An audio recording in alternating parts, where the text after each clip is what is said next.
लोणंद येथील पालखी तरास पालकमंत्री शंभू राजे यांची पाहणी दौरा संपन्न। लोणंद शहरातील कैवल्य साम्राज्य संतश्रेष्ठ ज्ञानेश्वर पालखी सोहळ्याच्या प्रांगणात पालकमंत्री श्री शंभू राजे देसाई यांनी 11 जुलै रोजी सायंकाळी 6 वाजता भेट देऊन पाहणी करण्यात आली। या प्रसंगी जिल्हाधिकारी संतोष पाटील, जिल्हा पोलीस प्रमुख निखिल पिंगळे होते।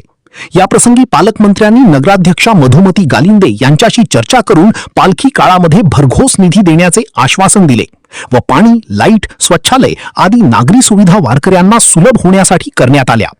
या प्रसंगी उपनगराध्यक्षा गणीभाई कच्ची, नगरसेवक सागर शेलके पाटील, युवा नेते सागर गालिंदे, लोणंद पोलीस ठाण्याचे सहाय्यक पोलीस निरीक्षक शिवाजी जायपत्रे, जिल्ह्यातील पोलीस अधिकारी, जिल्हा परिषदेचे अधिकारी, पंचायत समितीचे अधिकारी, पत्रकार, ग्रामस्थ, विविध संघटनेचे पदाधिकारी बहुसंख्येने उपस्थित होते। विशाल क्रांती न्यूज प्रतिनिधी दिलीप वाघमारे, लोणंद। व ते सोडून टवाळ मुलं जर असं काही वापर करत असतील तर तात्काळ कारवाई करा अशा सूचना एसपीने या ठिकाणी दिलेल्या आहेत। एकंदरच संपूर्ण पालखी सोहळा, पालखी आगमन, पालखी प्रस्थान आणि पालखी माऊलींच्या पालखीचा मुक्काम या सगळ्यांचं नियोजन आम्ही प्रशासनाकडून योग्य पद्धतीने केलेलं आहे। माऊलींचं ज्यावेळेस आगमन झालं त्यावेळेस पाऊस होता, परंतु गेले 2-3 दिवस पाऊस नाही, पण 15 नंतर पुन्हा पाऊस सांगितला आहे। त्यामुळे ज्यावेळेस पालखी सोहळा आपल्या जिल्ह्यामध्ये असणार आहे त्यावेळेस पुन्हा पाऊस सांगितला आहे।